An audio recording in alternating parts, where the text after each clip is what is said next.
కుమార్ లాల్ గారు కాంగ్రెస్ అధికార ప్రతినిధి. ఇక బీజేపీ నేత గంగాపురం వెంకటరెడ్డి గారు మనతో జూమ్ కాల్లో అందుబాటులో ఉన్నారు. అదేవిధంగా రాజకీయ విశ్లేషకులు పాపిరెడ్డి గారు, అదేవిధంగా రాజకీయ విశ్లేషకులు న్యాయవాది బండారు రామ్మోహన్ గారు కూడా మనతో జూమ్ కాల్లో అందుబాటులోకి వస్తారు. బీఆర్ఎస్ నేత రామ్మోహన్ గారు కూడా మనతో జాయిన్ అవుతారు జూమ్ కాల్లో. ముందుగా మనం బీజేపీ నేత గంగాపురం వెంకటరెడ్డి గారితో మాట్లాడదాం. నమస్తే సార్ వెంకటరెడ్డి గారు.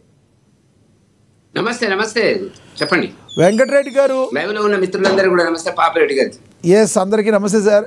అయితే ఒకటి సార్ వెంకటరెడ్డి గారు, ఏదైతే ఈరోజు ఉప ఎన్నిక జరిగిందో ప్రధానంగా కారుకి చెయ్యికి మధ్య జరిగిందని ప్రధానంగా బయట టాక్ వినబడితే కాదు, ఎగ్జిట్ పోల్స్ కూడా చాలా వరకు ఈ రెండింటి మధ్య పోటీ జరిగిందన్నట్టుగా చెప్తున్నారు.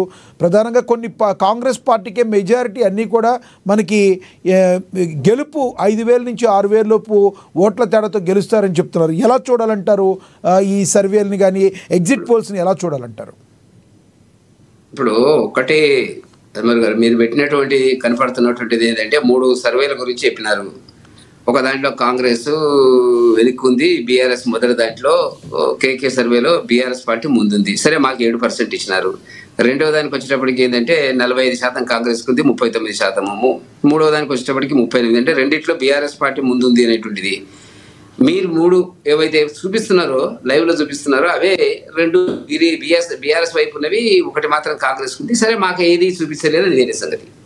ఇప్పుడు అక్కడ జరుగుతున్నటువంటి పరిస్థితి, మేము ప్రాక్టికల్గా చూసినటువంటి పరిస్థితి ఏంటంటే, ఎంత పోలింగ్ అయింది అనుకుంటున్నారు? ఇప్పుడు 48-47% అయిందేమో అని అనుకుంటున్నాను, సబ్జెక్ట్ టు కరెక్షన్. ఎంత మీ దగ్గర ఎంత ఉంది? సుమారు ఇంచుమించు 50% లోపే అయింది. 50%. కాబట్టి పెద్దగా ఎక్కువ జరిగింది ఏం లేదు.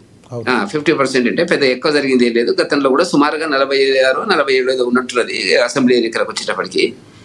ఇప్పుడు ఈ సర్వేలు సరే, ఇప్పుడు ఎలక్షన్స్ ఎట్లా అయిపోయినాయి, బ్యాలెట్ బాక్స్ క్లోజ్ అయింది, మనం వాస్తవాలే మాట్లాడుకోవాలి కాబట్టి చాలా సర్వేలు, ఏదో 1-2 సర్వేలు తప్ప అన్ని సర్వేల్లో భారతీయ జనతా పార్టీ వెనుకుంది, ఆ రెండింటి మధ్యనే పోటీ ఉందని, కాంగ్రెస్ ముందుకొచ్చిందని, బీఆర్ఎస్ ముందుకొచ్చిందని చర్చ జరుగుతున్నటువంటి పరిస్థితి కనపడుతున్నటువంటి అంశం, దాంట్లో సందేహం లేదు. ఇప్పుడు అదే పద్ధతి లోపల ఇది ముందు నుంచి కూడా మనం చాలా డిబేట్స్ చేయడం జరిగింది దీని మీద. 4-5 మాసాల నుంచి కూడా 2 పార్టీల మధ్య పోటీ, బీజేపీ లేదు అనేటువంటి మాట చెప్పిన మాట వాస్తవం. కానీ మేము గత 4-5 రోజుల నుంచి వచ్చినటువంటి మార్పులు చేర్పులు, ప్రజల్లో వచ్చినటువంటి ఒక ఆలోచన ఏదైతుందో భారతీయ జనతా పార్టీపై కూడా వచ్చినవి అనేటువంటిది అని ఎవరు కన్సిడర్ చేయడానికి ఇష్టపడినప్పుడు వదిలేస్తాం. ఇక మనం ఇప్పుడు రేపు రిజల్ట్స్ 14వ తేదీ రిజల్ట్స్ వస్తాయి. ఇవాళ కూడా సర్వే రిజల్ట్స్ కొంత రావచ్చు.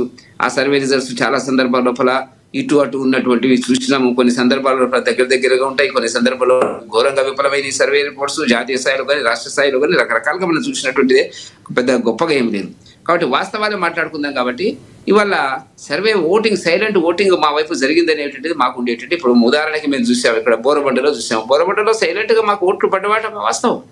ఇప్పుడు అక్కడ ఉండేటువంటి మా ఇన్ఛార్జ్ ఎవరైతే ఉన్నారో తాడూరి శ్రీనివాస్ గారు గతంలో బీఆర్ఎస్ పార్టీలో పనిచేసినటువంటి దాంట్లో కూడా నేను 3-3:30కు ఫోన్ చేసినప్పుడు నా ఏరియాలో మాత్రము భారతీయ జనతా పార్టీకి బ్రహ్మాండమైనటువంటి ఓట్లు పడ్డమాట వాస్తవం. నాకు ఏదైనా పదవి ఇప్పియాలి మీరు అనేటువంటిది నవ్వుకుంటూ, నాకు చాలా కాలం నుంచి ఫ్రెండ్ కాబట్టి ఆయన మాట్లాడినటువంటి సందర్భం కూడా కనపడుతున్నట్టుంది. కాబట్టి మేము నిన్న రాత్రి మాకు బండి సంజయ్ గారు కాన్ఫరెన్స్ కాల్ తీసుకున్నారు, ఇవాళ మధ్యాహ్నం తీసుకున్నారు, తర్వాత తీసుకున్నారు. పరిస్థితులు అనుకూలంగా ఉన్నాయి మన రిపోర్ట్స్ ప్రకారంగా అనేటువంటిది మా వాళ్ళకు ఉండేటువంటి సమాచారము. సరే, మనం ఏం మాట్లాడినా డబ్బాలో నిక్షిప్తమైంది కదా ఫలితం. మనం ఏ రకంగా ఎవరి పార్టీ వాళ్ళు గెలిస్తే చెప్పుకోవడంలో తప్పలేదు.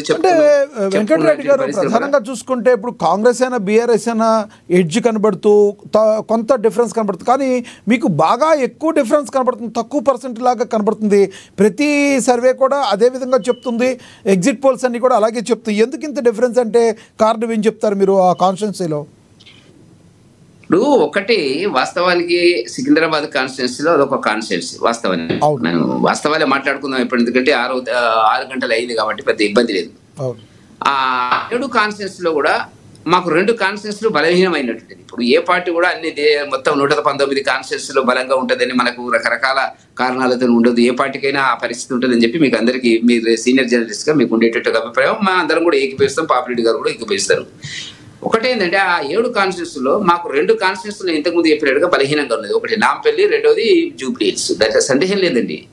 అదే ముషీరాబాదో, అదే సికింద్రాబాదో, అదే మనకి ఇది ముషిరాబాద్ సనత్ నగర్ ఏందో మాకు సనత్ నగర్ అయితే కూడా మాకు ఉండేటి.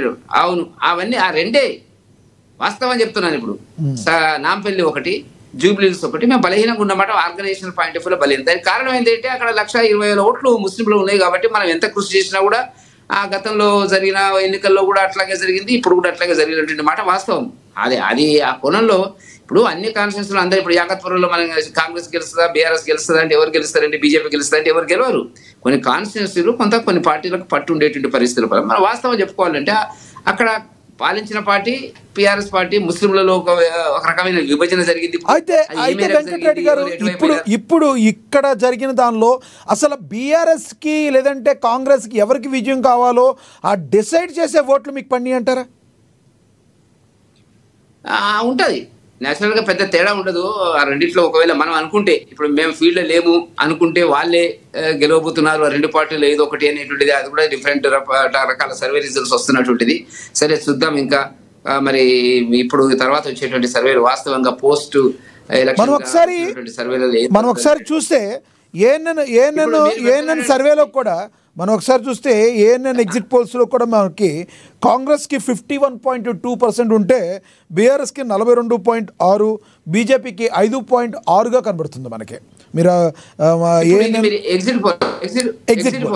Exit yes okay.